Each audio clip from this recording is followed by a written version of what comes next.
Welcome back to our series on Pingji. We're going to start with the consonants. So the good news is these are mostly familiar letters. These letters are all identical to English. There's 11 of them, and I'm going to go over them very quickly.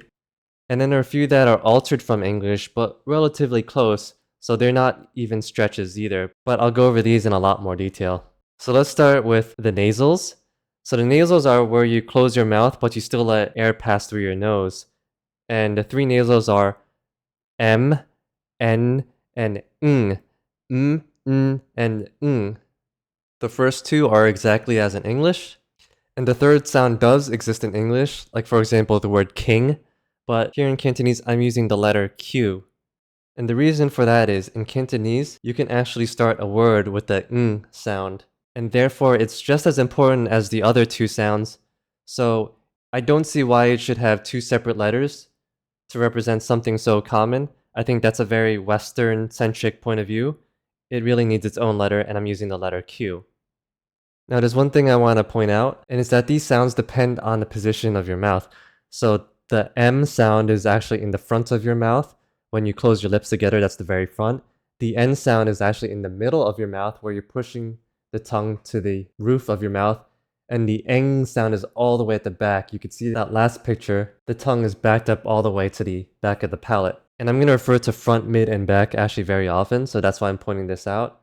And another reason why I'm pointing this out is that the eng sound is also where you make the k sound. And in English, Q makes the sound k, but that exact position is also what you use to make that ng sound. So I hope it makes sense why I use the letter Q. Alright, next we'll go over a bunch of letters that are basically the exact same thing as in English. F, S, L, W, Y, and H. Next we have the stops, and these are consonants that stop sound. And I'm also going to break them into front, mid, and back, and they each come in a pair of sounds. In English we have the exact same pair of sounds. We have P and B, we have T and D, and we also have K and G, or more accurately, K and G. However, there is a slight difference between Cantonese and English. In English, the B, D, and G sounds are called voiced consonants because if you put your hand against your throat, you actually let voice travel as you're doing that. So compare ba versus p, da versus t.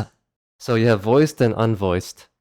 In Cantonese, there is no voicing, so instead the difference is aspirating versus unaspirating. And aspirating is basically blowing air as you say that sound forcefully, so pa and ta.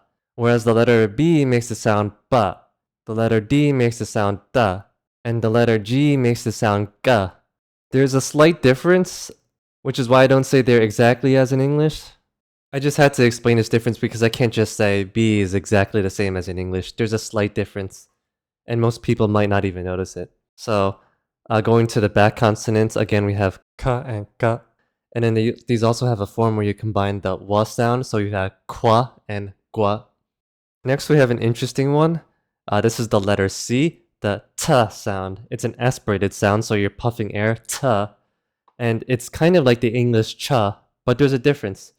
And to explain that difference, I need to explain how you make the sound ch in English.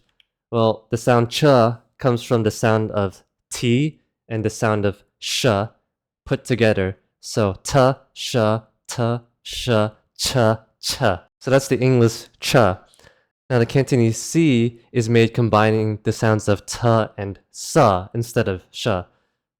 So t, sa, t.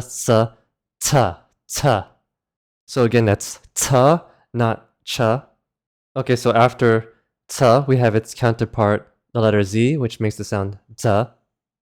And this is the unaspirated form, so da. It's kind of like the English J, but again, it's different.